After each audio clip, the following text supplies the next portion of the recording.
Come here, look at this. Oh my god. Hello, Vanessa. Vanessa! Hey guys, how are you doing today? Excellent. Thank you for joining us. We know you're super busy. I'll always take your guys' call. It's good to see all your faces. Unlike most new mornings on Oak Island, which begin with Brothers and Marty Lagina and their team searching for evidence of a vast treasure deep in the fabled Money Pit area, it's been several years, as you all know, since we put canisters down. Today, they are beginning in the war room and meeting via video conference with Vanessa Lucido, the CEO of Rock Equipment. You know, there's nothing like that hammer grab coming out and maybe carrying something we really are looking for. After weeks of drilling in the Money Pit area, they now believe it is once again time for a major dig operation that could finally reveal the answers to a 230-year-old mystery. I got a question, how deep are we going? We have acquired a couple of targets that are deep, so we want to talk about, being prepared for that, being able to go down approximately 220 feet. Yeah, I can do that for sure. After recent groundwater tests identified a region in the Money Pit area where a large source of gold and precious metals lies buried somewhere below a depth of 100 feet, the Yilin team has recovered stunning evidence of man-made workings in several locations. This sounds like the Chapel Vault, including one where they may have recovered part of the fabled Chapel Vault, a massive wooden chest first reported by treasure hunters Frederick Blair and William Chappell at a depth of 153 feet back in 1897. Now, in the coming weeks, the Laginas and their team intend to install large-diameter steel cans in the hopes of retrieving the vault and any other potential valuables that may lie buried more than 200 feet underground. We want to find out from you. Are you available, say, in a week or a couple of weeks, something like that? My crews always enjoy coming up there, and we do have equipment available. We'd love to make this happen for you guys. Well, that's a great answer. We appreciate that, Vanessa. Couldn't ask for a better. I am very happy with the decision of the group to dig, and by that, I mean put down these cans and see what's there. It's easy to still have hope that there's treasure in the Money Pit. The metals in the water have kept my interest going. It's kept my vigor for this treasure in going. It's time to dig. So, the last time we were there, we did 10-foot diameter shafts. We went rather large. Are you still thinking that large, or what are we talking about? We want to do as many as we can. It is kind of a rule of thumb that a smaller diameter of canister will go down faster, is that not correct? We kind of have our sweet spot. I'd say 7 to 8 feet. We always are able to move rather quickly. Anything lower than that, you're not getting as much out. I don't think you guys would be happy with that. Anything bigger than that, then we're looking at, increased trucking, increased lead times, that kind of stuff. Well, actually, when we were talking about it internally, we actually were, modeling it at 7 feet, so that's perfect. We're certainly excited, and we're grateful that Vanessa and her team are coming back. I wanted to make strident moves forward towards understanding the who, the what, the when, the where, the why, the how. I want all of us to be successful. I want all of us to be excited. I want all of us to find the one thing. Look, Vanessa, from my standpoint, I like everything I'm hearing. As far as I'm concerned, you can saddle up the horses and start this way. Okay, let me get with my team, and, we'll see our availability and hopefully get there. Alright, you better start making some calls, Vanessa. We want to see you out here. Alright, will do. Thank you very much, appreciate it. You're welcome, thanks, guys.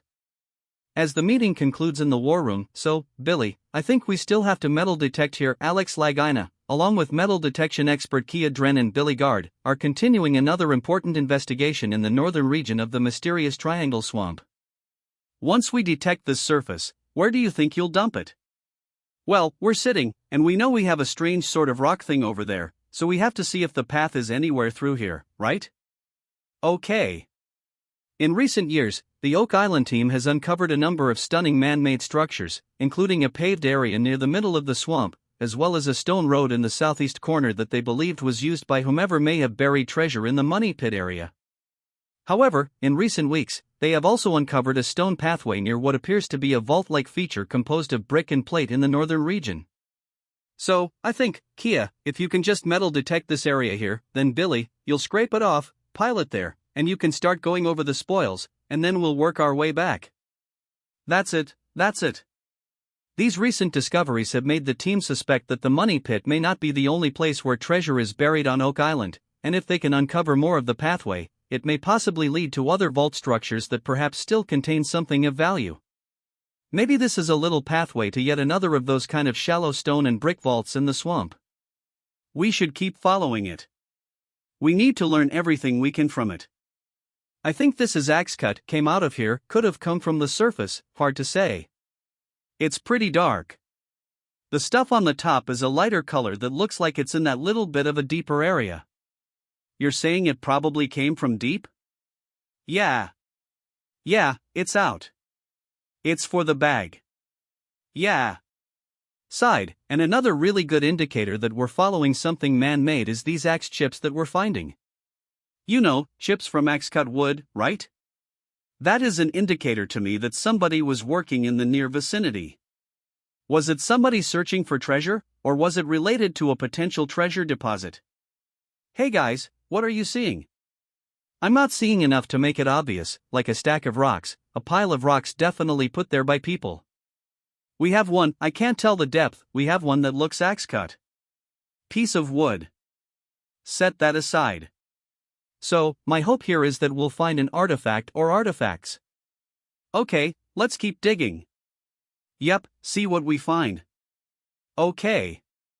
We've been many long years trying to solve this mystery, and it continues to elude us as it has the previous searchers over the last 230 years. The whole trend has been higher elevation there, down to lower elevation here, for all the layers. There's no question beyond time, and that's why you continue to work. Wait. What's that? There's something here. Come here, look at this. What the heck is going on? Oh my gosh. Coming up, the Blair treasure map. Oh yeah, I've always thought that Blair concentrated in the money pit area, but obviously, he was looking at other places on the island. Morning, I don't think I've seen a full war room like this for a long time, meaning it's going to be quite exciting. Rick Lagina has called an important meeting with the team in the war room. We have to follow where the clues lead us. The clues come from the research after the recent discovery of the mysterious empty vault-like structure in the swamp.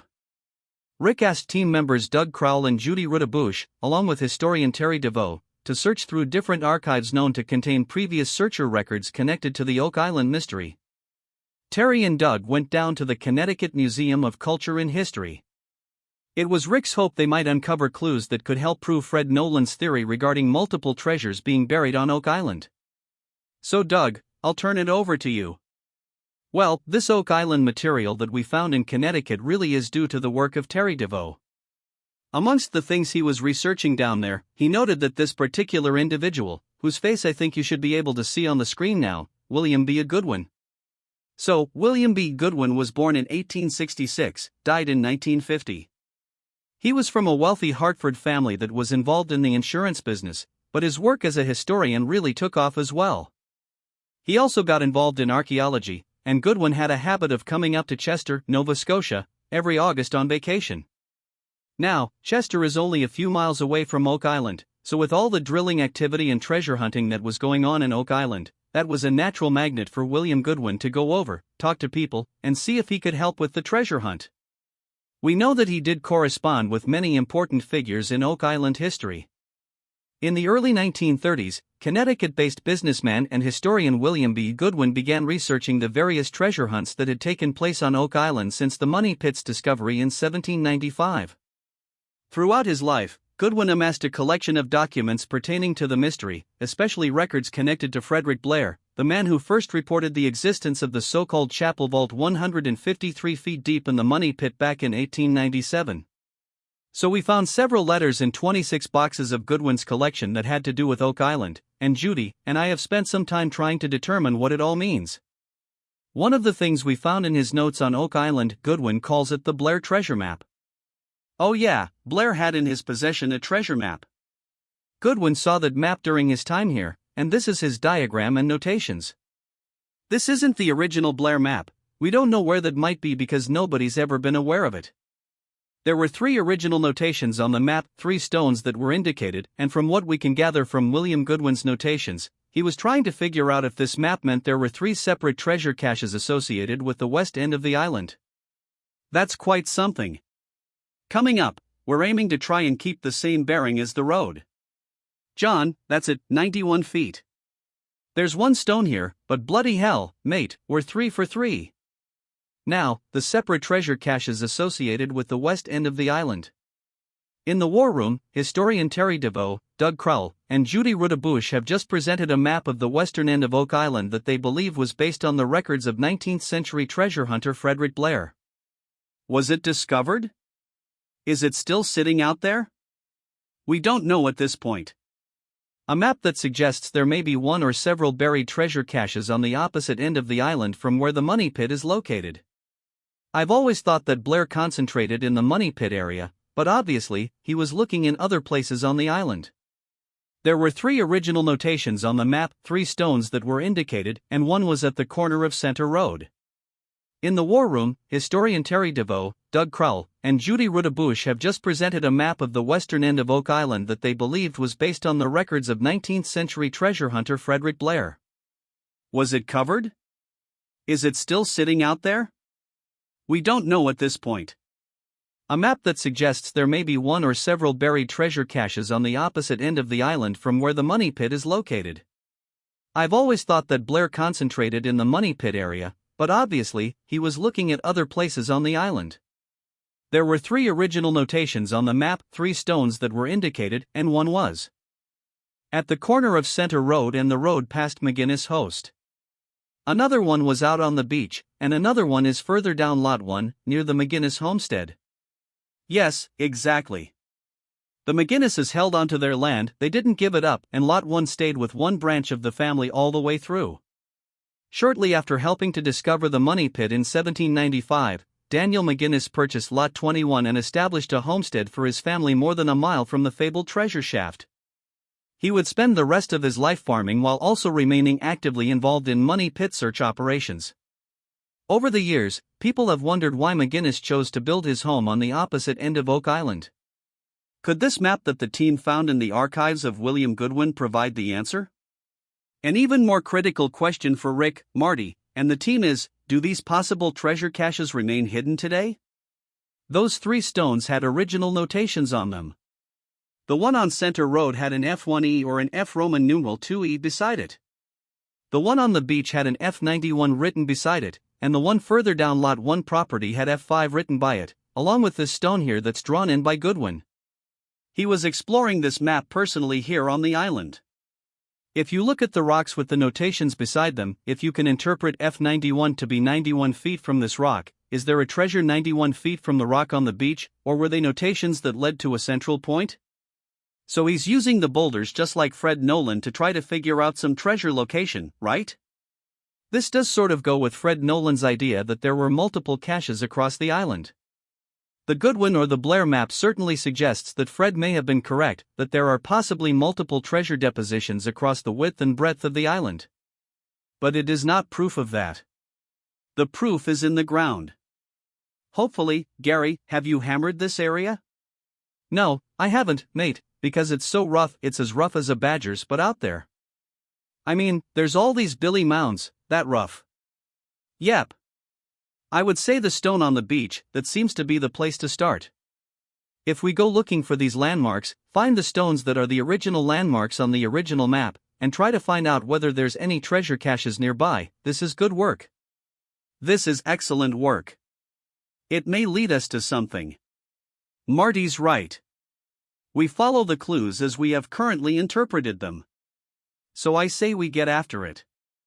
Let's go look. Alright, let's see if we can find the treasure.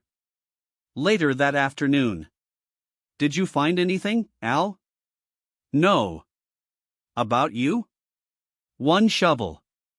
While members of the team continue excavating the round feature on Lot 5, nearly a quarter mile to the west on Lot 1, Doug Crowell leads the effort to locate 4 boulders noted on the so-called Goodwin map to find out if they may actually lead to one or more caches of valuables. There are 2 large flat stones on the beach shown on the treasure map, one is to the south of Center Road, one is to the north of Center Road. We're going to try and find the most recognizable from the description given. It has a large X in its center, and it has multiple squares and seams. It sounds like a framework of squares. X marks the spot. Yeah. Let's head down to the beach. I can't wait. Let's go find this.